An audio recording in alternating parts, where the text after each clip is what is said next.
and welcome to the SSLP talk about stained glass windows and thinking about talk, looking at the arts and crafts behind stained glass window making. Can I just say thank you to Helen for speaking this evening. It's going to be really interesting in finding out a little bit more about the craft behind stained glass window and also the subject matter, which I think has changed significantly since going back to when I was a boy and what I could see in churches around the country. Can I also say thank you to Kit and also Theo, who are going to be our hosts for this evening. They're primed and ready to go. And so hopefully we can find out a bit more about what they believe and what they think about stained glass window making, because at DC, we're lucky enough to have a stained glass window in our lower hall. And it was fitted a couple of years ago, and it's transformed that darker space into something much better, much brighter, much fresher, which is absolutely fantastic. Can I also say thank you, because a couple of years ago in 2019, both Art and DT were lucky enough to go on a visit to Helen's workshop. And I was quite surprised when they returned a couple of days later by the absolutely amazing work that they produced. And not just the professionalism of the finished article, but the craftsmanship behind it. I know that they went on display in the college, and I had a lot of good feedback from that. So without further ado, can I hand you over to Helen, who's going to be talking all about stained glass windows and the arts and crafts behind it. So over to you, Helen. Well, it's brilliant to be here. Really quite excited about kind of being part of this event, certainly with my links with Dulwich College. For those who don't know me, my name's Helen and I'm a professional stained glass artist and director to Bali Studio. At Bali Studio, we're lucky enough to design new windows and restore historic windows from the medieval period to the Victorian period. I also work alongside a super team of craftspeople who are highly skilled in all different areas of stained glass. So it really is a group effort. We also get to work with other artists, craftspeople and architects, which takes us to many great places all over the UK and beyond. So to begin, I thought I'd show you a few examples of the wide range of styles of stained glass that you can find in all sorts of places. And some of them you'll be familiar with, as James said, in churches, and some of them you may not. On this slide, you can see medieval and modern windows from Canterbury Cathedral and Coventry Cathedral. And then you can see this unusual plexiglass window, water tower window in New York. So this is kind of, as James was mentioning, what you might see and what you didn't even think you'd dream of seeing. In my talk today, I'd like to show you how windows are made and the amazing opportunities that come with our profession and how you can get involved in our wonderful art and craft. So, have you ever entered a space that was brought to life by coloured light? As you see in the slide, hopefully, the natural light streaming through the coloured glass at certain times of the day creates a spectacular effect. So you can see these two windows and how the light is streaming through and actually shining on the floor, which is quite beautiful. Also, when you look closer, some stained glass may tell a story or have layers of interest and meaning. But either way, it is very beautiful and uplifting and definitely worth a further look. Stained glass is also a great career option, and it might surprise you that if you are interested in design, art, craft, architecture, engineering, chemistry, history, archaeology, culture, religion, our profession embraces them all. So perhaps this is a good moment to actually ask, what is stained glass? Well, it's a translation of a design, which you see in the top left, which is my watercolour design, into a real object, which you see on the right of the slide. Stained glass is both an art and a craft. It's the art and the creation of ideas and images And it's also a craft, as these images can be translated into stained glass windows. And what's fascinating is that some of our tools, materials and techniques have not changed since the medieval period, such as how our glass is made, the leads that we use, the paint and stains which we add to make a surface texture. So let's just look a bit closer at this slide. So as I mentioned, in the top left, you see my watercolor design. We have a tree and there's an owl to the right, and then the roots kind of fall into the base of the window. To the right, you see a Photoshop image, which was very helpful for the technique I'm about to tell you, because in this slide, I'm not only using traditional stained glass, which is glass and lead, I'm also using fusing, which is actually melting glass together to create amazing effects. So if you look on the bottom left slide, you'll see loads of powder. That's actually lots of different colours which will go into a kiln and melt together to create the beautiful images you see on the right of the leaves and the yellows and the oranges. But what's quite exciting for me is the new technique of fused glass with the old technique of leading that you see in the centre have been brought together in this commission. I was lucky enough to go out to America to work with Narcissus Pugliata on this commission, who is a master in fused glass. So again, a wonderful opportunity. We also have water jet cutting, as you see with the snowflake on the left. And that's quite incredible because you can get shapes that you could never do with a glass cutter. So you can see all the little holes within the glass that would make naturally. We also have digital printing, which creates these beautiful coloured leaves on the glass. And then we have etching, which you see by a window by Tracy Shepherd. And that's a really fine kind of drill, which is actually creating all this beautiful effect on the clear glass you see here, or on flash glass. But what's really amazing about stained glass is that it can be found everywhere in buildings all around the world. Not only where you might expect it, like churches and cathedrals, historic buildings and museums, but also in modern structures, like you see here in this station in Taiwan by Narcissus. We have the Victorian Quarters Shopping Centre in Leeds by Brian Clark, and we have Coleridge College, Cambridge, UK by Martin Donlin. So there's quite an expanse of different types of glass on a huge scale. Much contemporary glass, often on a large scale, is called architectural glass. It is usually devised in collaboration with artists, architects and engineers, and often uses unusual techniques to create spectacular glass facades and roofs. So we see again on the slide, we've got the bottom right, which is Miami Airport with the coloured glass shining through the windows.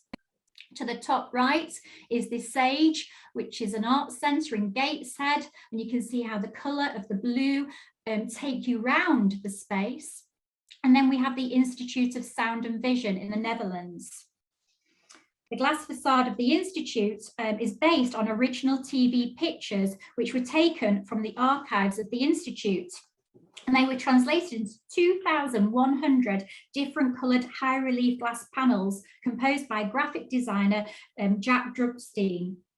It created the quality of light transmitting through contemporary stained glass, but gave the building a lightly tactile surface where iconic images of Dutch TV history appear and disappear during the changing light of the day. So I've never seen this building, but I'd be fascinated to see, because it looks as blur at the moment, how these images come forward. Churches and cathedrals throughout the country are also full of wonderful ancient and contemporary stained glass.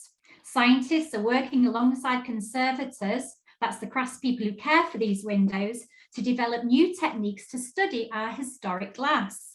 And this can help our understanding of the time and the place where the ancient glass has come from. Here we see to your right a material scientist testing glass that dates back to the 12th century, nearly 900 years ago. Scientists also impacts on modern glass materials, with new recipes being developed to block harmful ultraviolet radiation from sunlight. Scientists also help us to understand and monitor the environment within our buildings and how this can affect our historic glass and other objects. And you know from a lot of things that you see how light can fade objects. So that's a really big threat to a lot of our works. So what's appealing about stained glass in the 21st century? Well, as you can see in the past few slides, stained glass and architectural glass is widely accessible in many public spaces and major buildings. There is no shortage of opportunities to discover it. And it's also permanent. Unlike many modern building materials, it can be made energy efficient and its materials are recyclable. And it's also good for you. The light pouring through these windows creates more than visual effects. It can also have a biological and psychological effect that impact on your health and well-being. And this can happen, note, with the light of your mobile phone, the red and amber light having a calming influence and the blue and white light keeping you awake. Stained glass has the power to be dramatic, to be colourful, poetic, decorative, life-enhancing, and intensely spiritual. It can cover huge ideas and great spaces, such as the window you see here at Coventry Cathedral. Its impact can be direct or filled with layers of detail, meaning and rich stories, which are all brought together by light. And this is one of my favourite windows by John Piper and Patrick Renshins. And what was fantastic about this is Coventry Cathedral was bombed essentially, and they created this amazing modern cathedral to house this amazing modern glass. And this was a really big turning point in our profession. Today, creativity in stained glass covers the complete spectrum of experience, from conservation and repair, where you might find yourself working on the ancient glass of Canterbury Cathedral, or this 16th century glass that Bali Studios worked at in Fairford, Gloucestershire. So do take a minute to check out these devils. I mean, not only are they amazing to look at, but the techniques they were doing back in the 16th century are quite incredible. Now, the eyes on the devil, the blue devil, and how they were actually bored into the glass and then lead was inserted in them, the jewelling, which is still hard to do today, hence water jet cutting. More recently, we can see the creation of cutting-edge new work in many different contexts, often very surprising ones. Dominic Wilcox stained glass car is one of those surprises. He began to think about what cars might look like in the future if they didn't need a driver or safety features like airbags. Dominic decided to create a sort of sleeper car, which you can actually see bottom left. I didn't notice this, he's actually in there, so you can just see his head, where you can just actually lie down, read a book or go to sleep, and the car will take you to your destination. Stained glass making and conservation is also part of the wider programme of cultural industries in which Britain is a world leader. Think of British innovation and creativity in fashion, music, and all kinds of architecture, writing, fine art, and so on. Recently, I was very pleased to be invited to support the government-led Britain is Great campaign promoting Britain's skills, being craft, worldwide. Today, we also have a lot of historic buildings to look after, protect and enhance, and we need craftspeople with lots of different skills to help preserve our heritage, such as those who are working in stone, wood, glass and metal. So how do I approach my work? Well, when I've been asked to create a window for a particular setting, whether it's in a church, as you see to the left, or in a club, such as the RAF Club on the right, I am inspired by a wide range of things. I'm inspired by the client's brief, which certainly with the window at the RAF Club was to celebrate women in the RAF, for which the Queen, which you see gazing in there, actually was part of. And I'm also interested in the space around the window. And this may result in my designs telling a story, be symbolic or decorative. And that's what's quite exciting about this profession. I'm just going to give you some more examples because glass can be decorative. So we have a panel in the home, which is a waterfall to the left.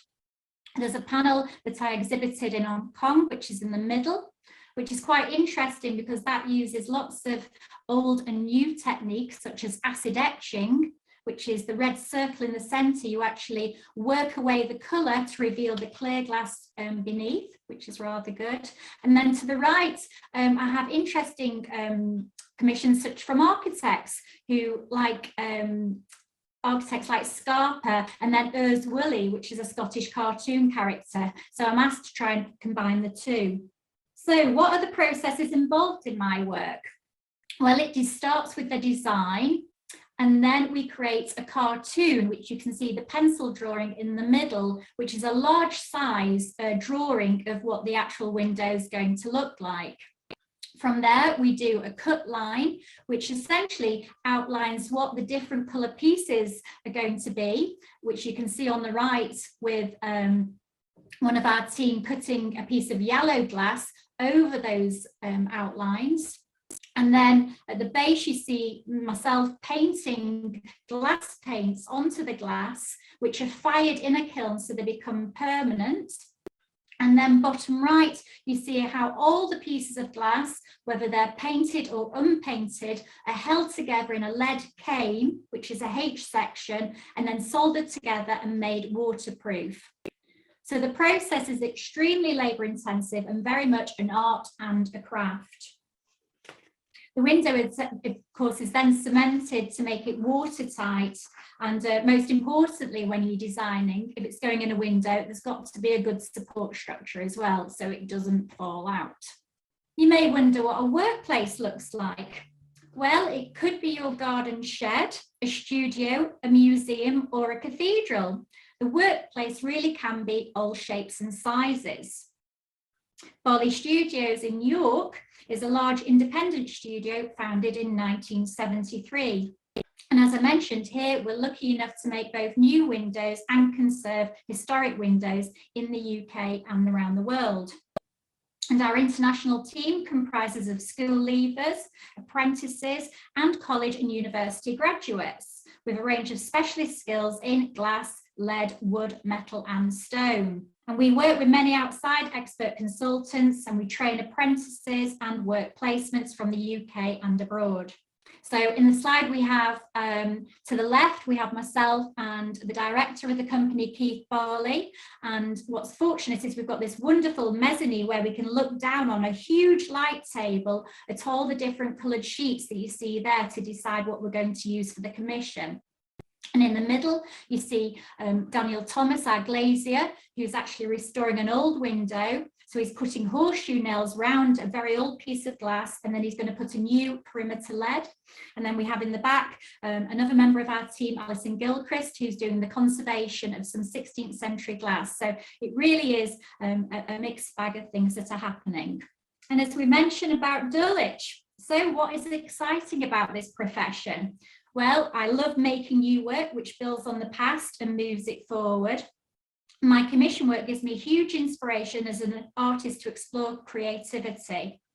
It helps me engage directly and share ideas with clients, architects, art historians, scientists, craftspeople, students, and the public. As you see on the slide, here are some of the boys from Dulwich College who assisted me in creating a window for their lower hall celebrating 400 years of the school. The boys also attended a workshop here at Bali Studio where they were given the opportunity to make their own stained glass panels. And you can see their efforts on the bottom right of the screen, which were quite incredible because they worked very hard and they really had to home in on being an artist and a craftsman and generally hard slog for quite a few days. So congratulations again to the boys who did these panels. Commissions like this also allow me to learn more about history and symbolism, trends and fashions from past centuries, and wider symbolism from other periods and cultures. And with all this information, I also love how we can create a tangible and beautiful artwork which will last for centuries. Working with stained glass has opened so many doors for me and created opportunities I wouldn't have dreamed about. I've met and worked with famous artists like David Hockney, who you see on the slide, who created a design on his iPad, and which I translated into stained glass for Westminster Abbey. This was an amazing experience that I'll never forget, including the opportunity to actually go and see him at his home in California to progress the design further. I love travel and working on site, and as you can see, my work has taken me all over the UK and further afield. However, I do have a warning for you at the end of this, that you may need to be able to work at heights. Now, I don't have an image of the site here, but you can certainly see the scale of David Hockney to the window behind him. These windows are very tall. So I must climb ladders and scaffolding to take measurements and templates and remove and install windows. Ultimately, though, I do what I love and I get paid for it. There are several possible pathways into stained glass and architectural glass. So how can you learn more about stained glass and architectural glass? Higher education, such as colleges and universities, adult education, evening classes and courses, studying fine art, art history, architecture, or even interior design. History and chemistry are also helpful, especially if you're interested in conservation and restoration. And it's increasingly a diverse and inclusive craft and profession. We welcome anyone with talent, creative energy, skill, and technical knowledge. So some of the universities offering pathways into glass are Swansea College of Art, which has an 80-year reputation in glass. They deliver stained glass education to all levels, from school children, evening classes, undergrad and postgrad, as well as the new and exciting apprenticeship scheme. We also have the University of Sunderland, in collaboration with the National Glass Centre, offers learning and creative opportunities at all levels, from community workshops to undergrad and postgraduate degrees. And this is actually where I did my undergrad many years ago. The University of York is the leading centre for art history, medieval studies and architectural conservation. And these subjects come together in their postgraduate course in stained glass conservation and heritage management. And in terms of work placements and competitions, I'm pleased to say that I am a liveryman of the Worshipful Company of Glaziers in London, which is a group of people working in or interested in glass. And the Glaziers Company provides some brilliant scholarships, internships and competitions. You see here 4 recent awardees who were able to go to various studios around the country to get very valuable work experience in the profession of glass.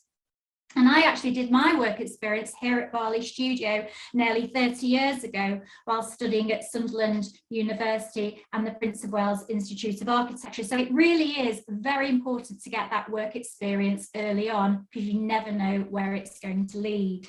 The Glaziers Stevens competition is great for budding artists. It offers new designers and craftspeople the opportunity to develop their skills in stained glass. There are several cash prizes to be won, as well as the possibility of winning a real commission.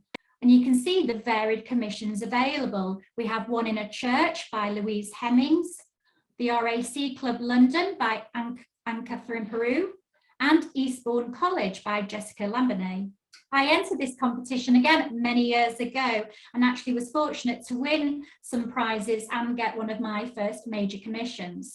The Reflections of the Lord Mayor organisation offers a prize in the Glaziers Stevens competition specifically for 16 to 24-year-olds. And they also run the primary school stained glass roundel competition for young people up to year 6 in schools in the UK. Budding artists are invited to design a roundel to celebrate the work of the Lord Mayor of London, with the winning design made into glass. In terms of museums, we have some wonderful collections of glass in places like the Ely Stained Glass Museum, which has an inspirational collection of stained glass from the medieval to the modern, as you see here. It's also a great place to do short courses on stained glass. There's also collections in the Victoria and Albert Museum in London and the British Museum, the Burrell Collection in Glasgow, Birmingham Art Gallery, and many more. And there are also many societies supporting artists and craftspeople, like the Contemporary Glass Society and the British Society of Master Glass Painters, who both exhibit their members' work. And you can also learn more about our art and craft by visiting the website Visit Stained Glass, and several others dedicated to showcasing stained glass. And then there's webinars such as this available on the internet from the Glaziers Company and other organisations and artists.